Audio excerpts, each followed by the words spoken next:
Hello, hello, and welcome back to another episode of Formula One. I'm your host, Jamie. I'm here with my sister, Jack. Hi, everybody. And just off the top, call out that my podium prediction for the race was like almost exactly correct. And I know we were going delusional mode when I predicted that podium. And I just want to have a little moment to say, sometimes delusion wins. You gotta put it out there, for it to happen. Sometimes you have to put it just out there. And the curse is broken. The Leclerc Monaco curse is broken. So yeah, off the top, my podium prediction was Charles P1, Carlos P2, Lando P3. And I guess spoil it now. I will get to the details of the race later, but Charles Leclerc won. He finally won in Monaco. Oscar was P2, so I was off on that. Wrong McLaren. And Carlos was P3. So I was very, very close. Yeah. Great podium for Ferrari. Great podium. Great podium. Great podium made me very excited to continue with several more hours of watching motorsport with the Indy500. It was fabulous. Truly, truly fabulous. We do have some news, not crazy news this week, but number one, after an incident in the race, there was contact between Esteban and Pierre. Alpine is considering some consequences for Esteban, and they've been quoted by Sky Sports saying that they are considering benching him, among other possible consequences. Another one that was mentioned was a similar model to what Mercedes did with Nico and Lewis, which was basically you break it, you buy it. So they were paying hundreds of thousands of euros per crash they had. But this was shocking to me that they would consider benching him. One, considering that he's the stronger driver this year. And two, considering, yes, the Alpines do come together a lot. But I don't think that they're necessarily always, it's not always like intentional or malicious. A lot of it's sometimes just like bad luck and they're next to each other. Yeah. I might be thinking of last season, but there was one where they were just driving next to each other and somebody crashed into one of them and then they both crashed together. Like it was not their fault. And also people like during the race, they were talking about, I think it was like Martin Brundle was talking about how, his contract is up at the end of the season and maybe he's not going to be coming back, which that seems pretty drastic to me. That was my thought as well. I mean, it's clear, I think, from this response, it sounds like there have been conversations about this. And it was very stupid of him to do what he did. I mean, he dove in on Pierre on lap one and a race where points there is no space and there's no space. Like it was just, that was ridiculous. But is that a big enough offense for him to get dropped or benched for races? I don't quite know. I will say I think the added context of, if you look over his career, he has had issues with a lot of teammates. Like every teammate I think he's had in his career. Yeah, issues. I mean, before it was Pierre, he was teammates with Fernando. They had issues. They still have issues. Fernando still is petty with him. It's hilarious. Yeah. Checo, he was teammates with Checo. Did not like him. Yeah. They kind of matched each other's freak though. They were doing it right back to each other. So yeah, they were one for one for sure. Yeah. They have the same energy in my mind. Yeah, because that was Force India, right? They were in the pink cars. Yeah. Committing crimes against each other. That's also that driver pairing is home to one of just my all-time favorite F1 related tweets, when Esteban tweeted his like end of the race went well. And he was like, oh, we were in it for, I think, points or something like that, or P9, until Checo tried to kill me 2 times. Anyway, he didn't succeed. Anyway, still alive. Anyway, Liz. Yeah. I'm interested to see what they do. I like the break it, you buy it model. And I think that would solve their issues, I would assume. Yeah. Like If the it's spread of it. obvious, like this one was, Right. that it Yeah. was going kind of like trying to go after each other. Not an accidental one. It'd have to Yeah. be a case by case. Maybe the FIA could also help them out with that. Analyze I those mean, crashes. clearly something does have to change with them. I mean, like, do you Yeah. remember in Drive to Survive, like they couldn't even do the promotional karting next to each other because Pierre tried to like send it down the inside and crash like heavily. It's So wild to me. yeah. It's Yeah. wild. I know that So they love, because it's a French team, right? They love having two French drivers, but I just don't know if that will continue to work. I mean, I was kind of surprised. I mean, they signed Pierre. It seemed like a good fit there. But Yeah. I wonder if it was just, both of them were like, we'll be able to, work through this. And maybe that's not quite the case of, they have a bit of a history, the two of them.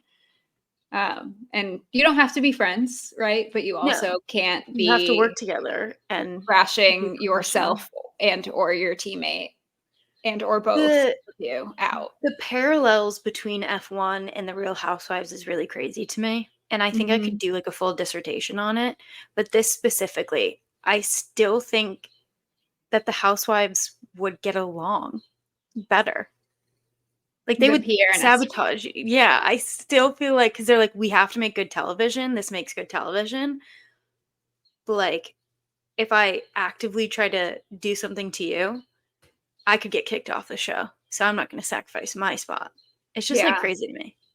Yeah. I mean, it was crazy how fast he like Esteban quickly turned into like job saving, like public apology mode as soon as it became clear how upset Alpine were with him. So I mean, we have over a week until the next race, so anything could happen. Crazier things have happened. A driver in IndyCar just got benched for 2 races, so anything is possible. Yeah. But I don't see him getting benched from this. I see this as maybe like a warning of like we will do Yeah. this. Yeah. Like this And is your maybe this is your final right. warning. And maybe he doesn't one or both of them don't get re-signed for next year. It would be hilarious if both of them didn't get re-signed and then both of them signed with like Haas and then showed up on the race. That would be pretty funny. Can you imagine neither one like knows where they're going? They still go to the same team.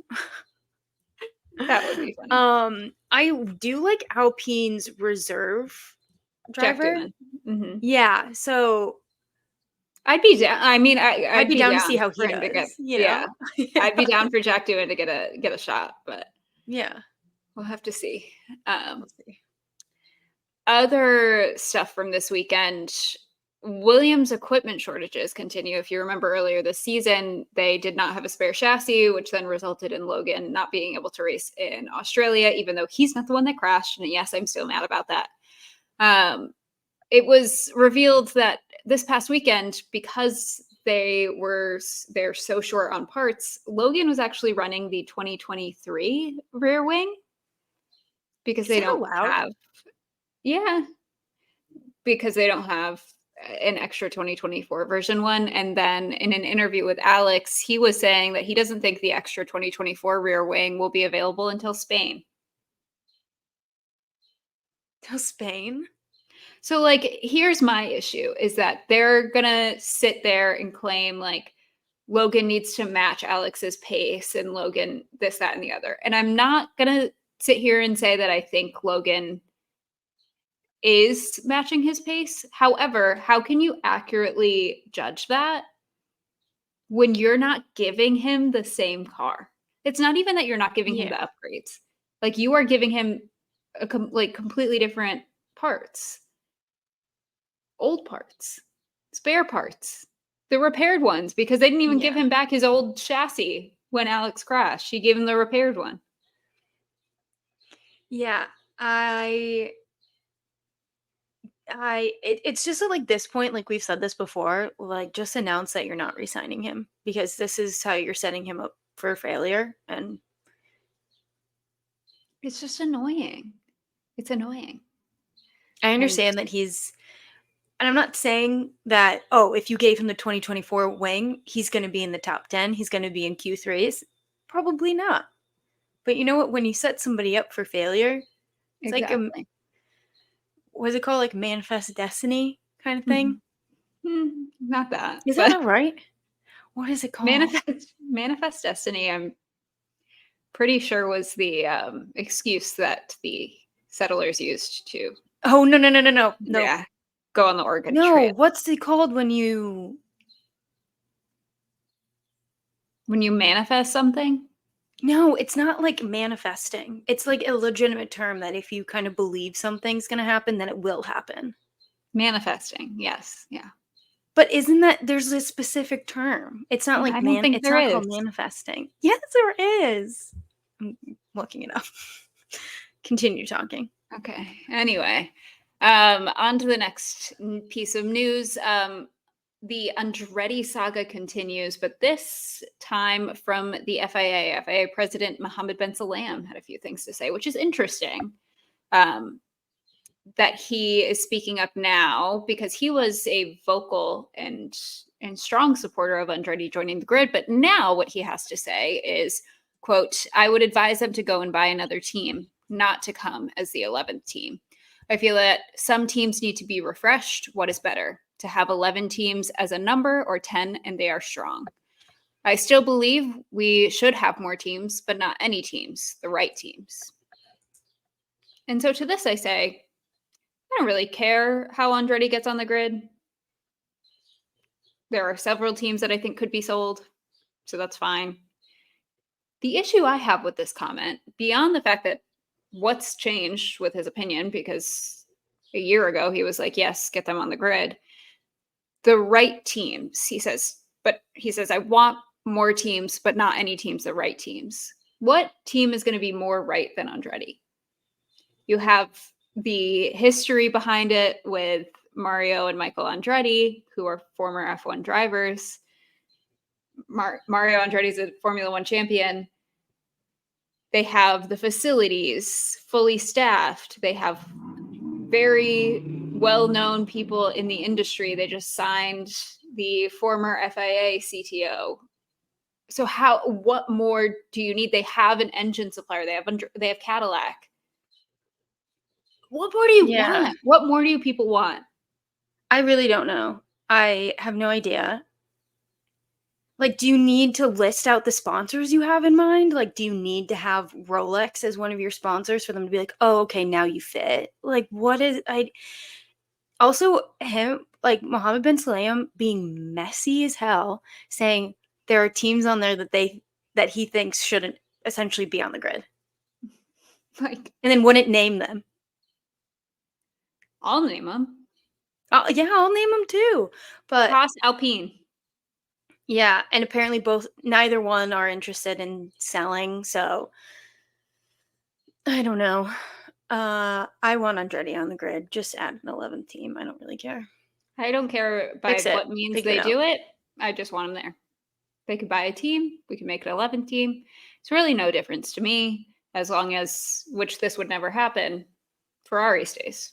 Ferrari's the only team I really care about. So anybody else could go. No skin off my back. No skin off my back. And in case anyone was wondering if I figured out what I was trying to say, it was self-fulfilling prophecy. So awesome. Very, very different. Not manifest destiny. No, I also looked that up as well. Definitely not what I was trying to say. Definitely, definitely no. Just a little history lesson, American history lesson. Yeah. But moving on. moving on. Get Andretti on the grid. That's really all I have to say about that. According to reports, Red Bull is close to finalizing their contract extension with Checo, despite the Monaco result, which we'll get into. He did not have a great weekend. I I wouldn't think that this Monaco result would affect his contract negotiations, though, because it's really, he qualified terribly. The car seemed pretty bad all weekend, though, in both sides of the Yeah. garage. I mean, Max didn't do great either. Yeah, Max qualified, what, 5th, 6th? Yeah. Which for Max, I mean, that's pretty, But it's pretty shows how good he is. Checo considerably worse, qualified like 18th. Yeah. Logan But Sargent beat him. Yeah, my goat. My goat. My king. Yeah, but I don't think this result. I mean, he didn't. It was no fault of his own that he DNF'd. Really, I mean, maybe he could have checked his mirrors and not gotten hit by K-Mag. But from my side, from my point of view, it looks like K-Mag was just not where he was supposed to be. And I think he kind of hit the wall a little bit and bounced off and then hit Checo. Yeah. So it really wasn't his yeah. Because Jensen Button was analyzing it for anyone watching the Sky Sports channel. And he was saying that he thought that's what happened, is that K-Mag hit the wall. Checo did actually check his mirrors, but he thought there was like a decent enough gap. Or he also probably thought, Jensen thought that Perez thought that K-Mag would back out. Yeah, which I think any reasonable person probably would have thought. Yeah, Jensen was like, I would have backed out. He was scrolling back. He was like, I would have backed out far long ago. Jensen and Martin Brundle, both, and Crofty were all saying that. They were like, you have to, like, that whole overused and misused Senna quote of, like, the Senna quote is, if you see a gap and you don't go for it, you're no longer a racing driver, is so misused, because yes, you should go for maybe riskier moves or things like that, but you should not be going for stupid moves. Yeah. And K-Mag's not new. Yeah, K-Mag is not doing this for a while. He's not some rookie, he's been around. He should know. Anyway, we're getting ahead of ourselves. Yeah, we will get back into that. It's just all the news was really associated with the race. Yeah. Except for this one, which is very exciting. Lewis will be on Hot Ones this week, which is exciting. How do you think you would do on Hot Ones, Jamie? I think I do very well on Hot Ones. You do? Yeah. Okay. You would do terribly. I would do so terribly. I'm not good with spice at all. I don't think you could even eat the first wing. I don't know. I could do like sriracha's my max. You think black pepper is spicy sometimes?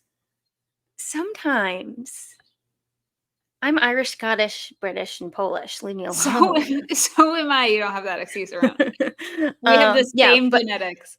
The thing is that I'm competitive, and I know people have done it and finished it. I also know people have done it, finished it, and then vomited right after. I think that's from your body just gets really overwhelmed. They do sell the packs of the sauces, so we could test this theory. I would be sweating. I feel like I'd do well. I don't think I'd start feeling it until probably like the middle of the pack, and then I would feel it, but I'm very confident that I would be able to complete the challenge. Okay, we can do some vegan nugs. Yeah. Do the sauces. Yeah. Okay. Yeah. For those following along at home, Jack and I don't eat chicken. Apologies if that affects your viewing of us. Also, but Lewis Hamilton doesn't either. Exactly. And he will be on Hot Ones this week. Same league. So I am hoping that, and I don't know how realistic that is, but I'm hoping that he asks Lewis some questions about the signing of Ferrari timeline. Yeah, I would love that. And then also, I mean, God, I can't remember his name, the interviewer, but he's fantastic. Sean Evans. Yes, he's fantastic. He always asks really good, thoughtful questions. So I'm also excited. I love watching Lewis. Hopefully he's like a little bit more outside of his shell. He feels a little more comfortable, because I think that's when he's really enjoyable to watch. Like when he did the lie detector test and he was just like giggling. I was like, I love this Lewis. Big fan. Yeah. Yeah. So it should be fun. I'm excited. Yeah. So that comes out Thursday, May 30th. So very exciting. Yeah. Last thing before we get into our Monaco race weekend debrief, Indy 500. The Indy 500 did happen as well this past weekend. It was a bit delayed due to rain and Yeah. thunderstorms, etc. But once they were able to get off and running, there were some concerns before the race day that possibly they'd have to delay it until Monday. That luckily did not end up happening.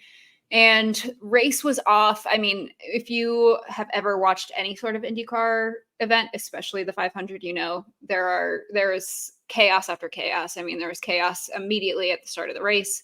Honda engines were just exploding everywhere. Honda, you're my enemy for what you've done to Marcus Armstrong and Catherine Legg. But the race ended with dramatic fashion. Yeah. Joseph Newgarden won. He passed our second place finisher right on the last lap on the back straight, making him a back-to-back Indy 500 winner, which is incredible. It's crazy. He did now I guess we can call it a signature now that he's done it twice. Got out of the car and jumped into the crowd to celebrate, Yeah. which is awesome. Very cool. Yeah. He also really cute. I don't know if you saw this clip when he was doing the photos and tradition. Yeah, with his son. IndyCar. Yeah, so you kiss the bricks when you win the 500. And his wife and his little son were with him. And his son, it was so cute. He got his son to go down and then all three of them kissed the bricks together. It was really cute. It was so cute. His son seems so sweet. Yeah.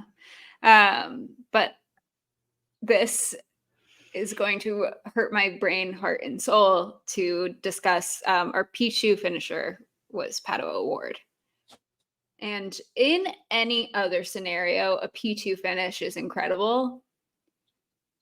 At the Indy 500, when it was this close, he was in the lead on the last lap going into the final turn. And then Joseph passed him. And there was really nothing he could do at that point. Oh my gosh. He was crying. Everyone was just so it was he's absolutely heart-wrenching. So many instances like this where he's just so close. So it really heartbreaking. And then you could hear the crowd because he's a fan favorite. Yeah. The crowd was just chanting his name and he's just like crying. It was awful. I was like, I can't watch this. I can't do this. I was like, I need to go back and watch the Monaco podium again because this is horrible. This is horrible. Yeah. I think, can we say the curse is struck again? Because Pato was my race winner. You did predict that he'd win. Yeah. I don't know. Yeah, I guess it was the curse. I don't know. We might be throwing that around a little bit too much, but yeah. Anyway, I apologize, and I will always put you in last. That's the only way to remedy it. It will come, and it'll feel that much sweeter. Think about how great it felt to see Charles Leclerc on the top step, and he so many. Pato I think he posted on. I don't know if he posted it on Instagram, or if it was in an interview, but he was just saying, "I just want to win this specific race so badly." Mm-hmm. So it'll come.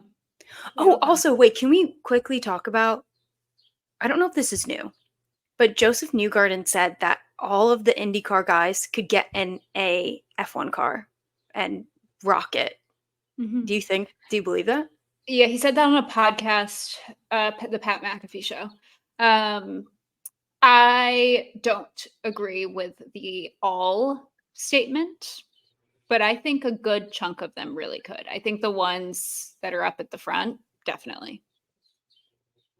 Do you think all F1 drivers could do IndyCar to that level? Not all. And not to that level. I mean, Fernando Alonso failed to qualify for the 500 last time he tried, so. It's just so different, isn't it? I feel like, I mean, the 500 specific, I mean, that's a whole different level. Hard. I mean, racing in IndyCar, Yeah, they probably could.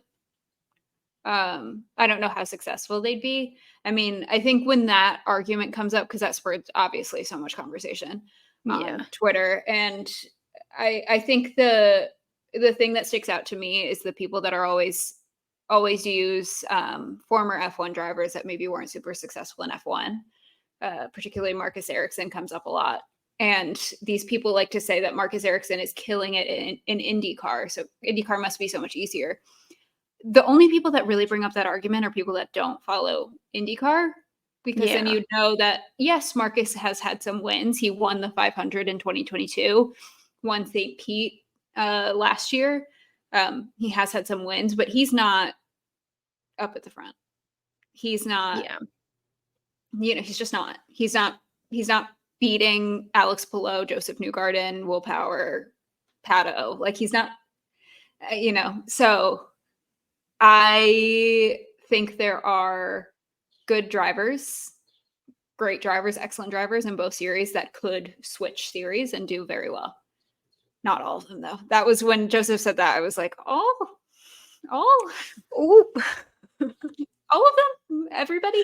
And I won't say names because I believe love and light and happiness, but not Live all of off them. love. Yeah. It's just so in my mind, they're so different to me. Yeah. And you got it, like, you never know. But I mean, in my opinion, Scott Dixon's probably one of the greatest drivers on earth. So I think he could get into it. I think he could get into that RP20 and put it on pole. I'm pretty confident in that. So. I love that. I'm clipping that for sure. I loved his parade entrance with his family. He has like the most beautiful children. Oh yeah, because his His wife's family is just, beautiful. Yeah, I mean, yeah, they his just have, wife is gorgeous. they all have, and they both, he and his wife both have fantastic bone structure. Fantastic bone Yes. structure. Amazing bone structure. Gorgeous family. Gorgeous family. Loved it.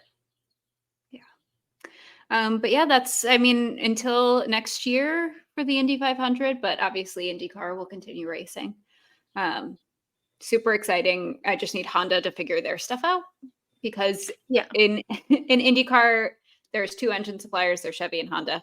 And Honda did not have a good showing. So figure that out, please. I was having flashbacks, honestly, while I was watching it. I was like, this is almost sort of like the 2005 United States Grand Prix, where the Michelin tires kept exploding. Now it's just the Honda engines at Everything IMS. will come back to Roman Empire.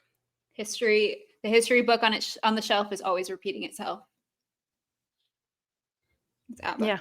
Anyway, quality. I was wondering who that was. I was like, I know what this is. I'm literally singing it in my head. Waterloo. Okay. Did you know? I think they sung that at Eurovision and won. I'm sure they did. What other song could ever beat anything by ABBA? ABBA's incredible. I love ABBA. I love Mamma Mia as well. Great movie. Great both movies. Awesome. Second one's better than the first, but life goes on. Life goes on. On to quali, shall we discuss? Yes. Let's discuss quali. Heading into quali, it was interesting. Mercedes' pace in free practices was looking crazy fast. Red Bull was looking slow. Ferrari and McLaren were kind of looking up with Mercedes.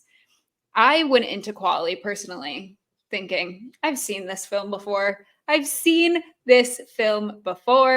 Suddenly, Mercedes' pace is just going to be nowhere, and Max is going to get pole. That's what I was thinking, turning on the television.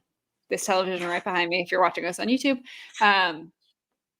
And I will just preface this with saying I was pleasantly surprised. But we started quali, and immediately, as is classic Monaco, lots of traffic. Yeah. I mean, people are on the radio basically immediately being like, everyone is everywhere and no one will get out of my way, because there isn't a way to get out of the way. It's too skinny of a track. And there was also, did you see this? This happened with Charles and with Lando. There were like pieces of advertisements coming off as the cars drove by. I guess they weren't like stuck down properly enough, or Like on the secured. car or And so no, on on the the barrier? track. So then it was coming off the track, the ads that they have going down, and it would come off and then get caught in the car, Oh, I like didn't see huge that. pieces of plastic. Yeah, it happened to Lando and to Charles. I don't know who else it happened to, but I'm sure it happened to others. But sounds like they fixed it. Fernando continues with the struggles, though. He was struggling for pace already in quali. He had a not great weekend in Imola either. Yeah. So out in Q1, it was Fernando who was struggling for pace, both the Saubers and Logie Bear, and Checo, which I Yeah. guess, the surprise has kind of gone from that because we already talked about when Checo We started talked about P18. it. Yeah. But yeah, Checo sort of seemed as well unhappy with the pace, sort of felt like the car was not cooperating, and Max had also sort of shared a similar sentiment throughout this quali. So I don't know what's going on with their car. We will see how the rest of the season goes. But heading into Q2, not much craziness happened, but out in Q2, Lance, Esteban, both of the Haas's, and Danny Rick. And so that meant that with Pierre, it made Alpine's first Q3 appearance of the year. Very exciting. And Alex Albon's and Williams's first Q3 appearance of the year. Not So his first Q3, but Yuki was also in there. Yes, Yuki. Yuki made Q3. Yuki's killing it. Killing I it. love that man. And very exciting. Q3, always very stressful in Monaco because especially in Q3, they are getting hairs away from the wall and they're pushing so hard. But Charles Leclerc crushed it, put it on pole. And our top three was P1 Charles Leclerc, P2 Oscar, and P3 Carlos. And after quali finished, we heard that both of the Haas's, who had a solid quali, were disqualified for a technical violation. So they would be starting from the pit lane, which is where our story begins for the race. Because had they not been disqualified, a lot of the excitement probably wouldn't have happened. So it's really the FIA's fault. Yeah, it's really the FIA's fault. Everything goes back to being the FIA's fault if you really think about it. It's always. But then we get to race day, race morning, and if you recall from how we organize these episodes, I take notes while I watch, and then we sort of add in things and things like that. So the first note under the race section just says, "I'm gonna throw up. I've never been more nervous for a race." And I really do. I felt sick going into this race start with Charles Leclerc on pole. That normally would be very exciting. However, with the Monaco curse that we now know was broken, Charles Leclerc had never finished on the podium in Monaco. He DNF'd when he was in F2 and then DNF'd twice in F1. Then he didn't start once. Then he had a issue with pit stops and finished P4. And then he had a grid penalty and finished P6. Yeah, but he's gone pole before, right? Yes. Yeah, he's gotten pole more than one. Yeah. Yeah. Yeah. That sweet boy. So very stressful. You know what? It's got to be Leo. That's the reason. Yeah. His new puppy fixed Leo. everything. Or you could say adopting another new son. Also, the other son, Oscar. Because he also adopted Oscar. So, which I love how everyone leaned into it, except for one reporter kept saying your brother, and I was like, that's not it. Yeah, he misunderstood the joke. But you know who did understand the joke? Arthur Leclerc, Charles' brother.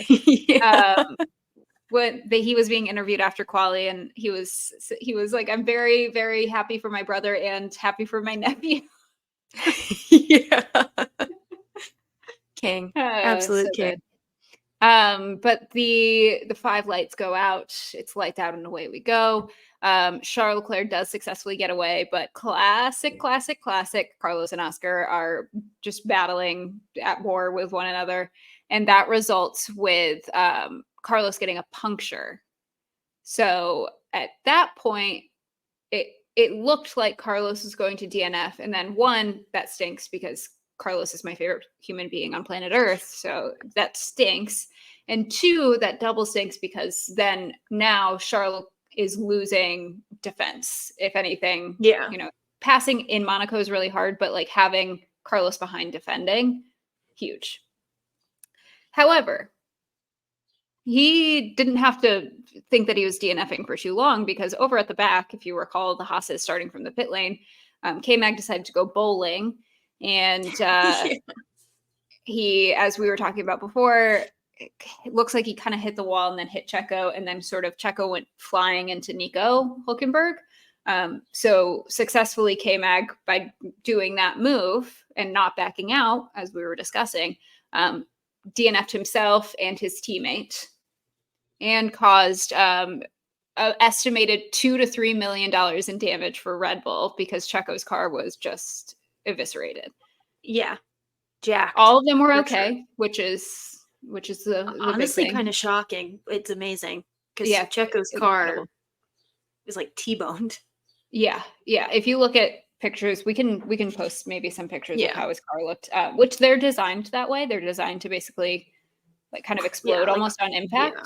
Yeah. Same way as like a lot of modern cars are designed this way as well, because it absorbs that impact. But I mean, I was pretty convinced that this was going to be the last 2 penalty points he needed for a race ban. I am shocked he didn't get one. I know they are, the FIA and the stewards tend to be more lenient on lap 1 racing incidents.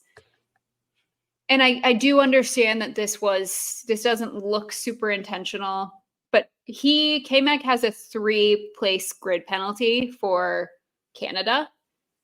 Esteban, though, which we'll get to right after, Esteban got a 5-place grid penalty for what he did. Yeah.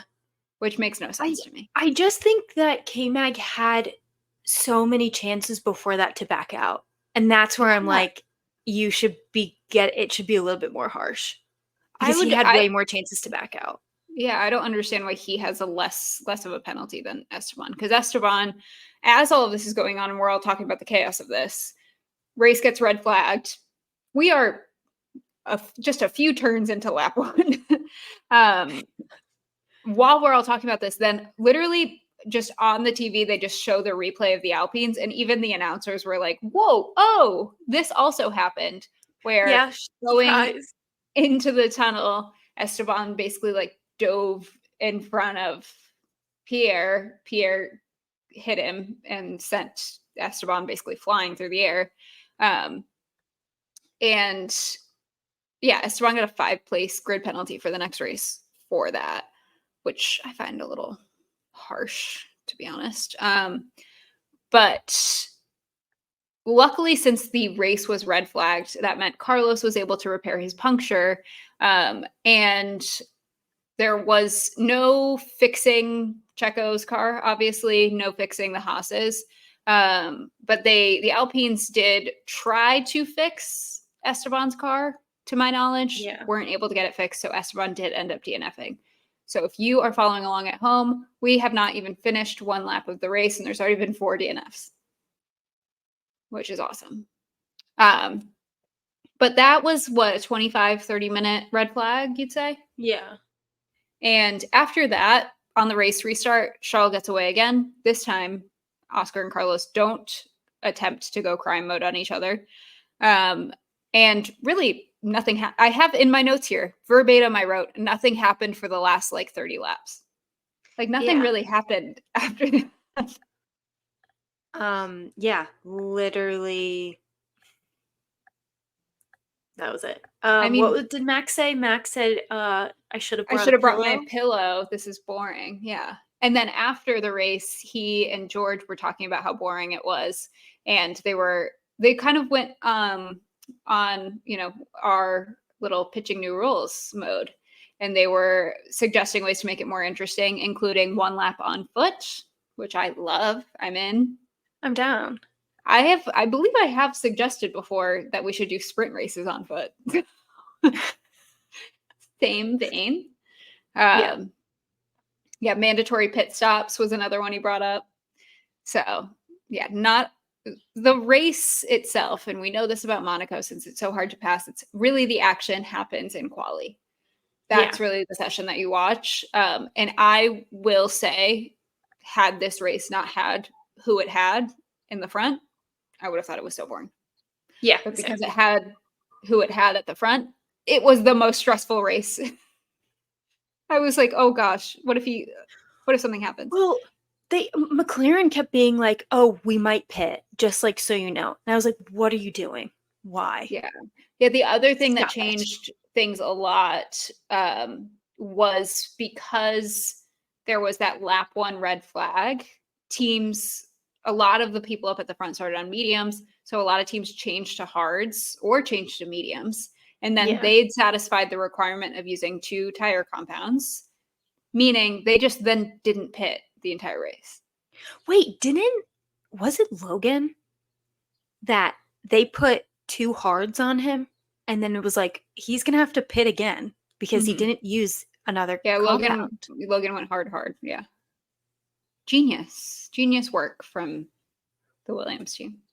You know what, James Vowles, you are my favorite team principal, but you are on thin ice. You are Get just to. writing that boy's downfall for real. Yeah. Which is another, going into like this race, Pirelli should not be bringing compounds that can do the entire 78 laps. Yeah. The hards and the mediums could do all of that. Come on.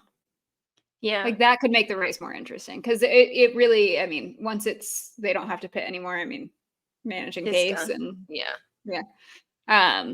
But we had a Charles Leclerc win and really, really sweet speech from him. He was obviously very emotional. I mean, like this is his dream. He dreamt about it his entire life. Yeah, Prince Albert and the royal family were there. Prince Albert cried. Everyone Prince was Albert, crying. also, I am obsessed now with the Monaco royal family. Prince Albert also got in on the champagne spray on the podium. Yep. And they've been like that. They're cool. I mean, Prince Albert, obviously, their special connection to Charles because he's like the hometown boy. But Princess Charlene loved Seb. And so there's Oh, a no picture way. one year of when Seb was on the podium and he's turning around and spraying her with champagne. Oh, I love They're that. cool. They're cool. They're so cool. Dang. They also went to the like celebration thing for Charles after too. When he dove in the water. No, like the gala that they had after, like the Oh, dinner the gala. for him. The gala. Yes. I would like to go to the gala. Yeah. This is my official ask. Please, can I come to the gala next year? So you want him to win again so that there's another gala and then you want to go? Yeah. Sweet. That's Yeah, fine I'll with come me. too. I'll come too. You can be my +1. Perfect.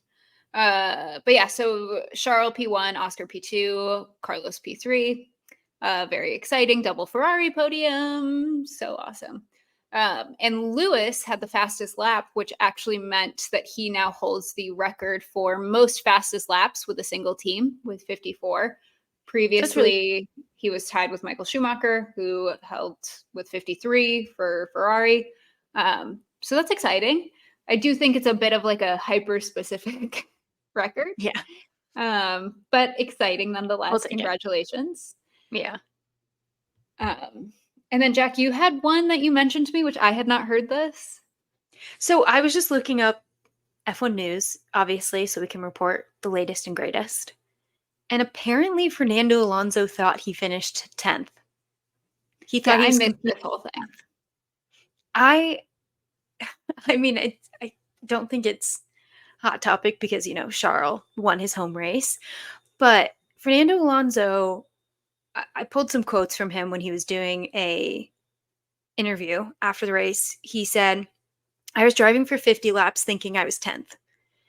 And then when I crossed the line, they told me P11. I said, oh, So all that stress for nothing. But anyway, it kept me alive. Yeah, they were all like, this was so boring, especially because the ones, anyone behind George was trying to build the gap.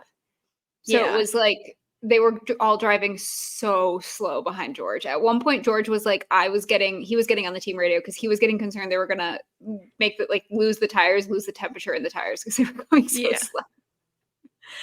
It was so funny seeing the memes come out after that because there was one, I think it's Mr. Bean, and it's this old lady going down the stairs, and so she's obviously taking her time. And he's just like trying to like go Yeah. around her.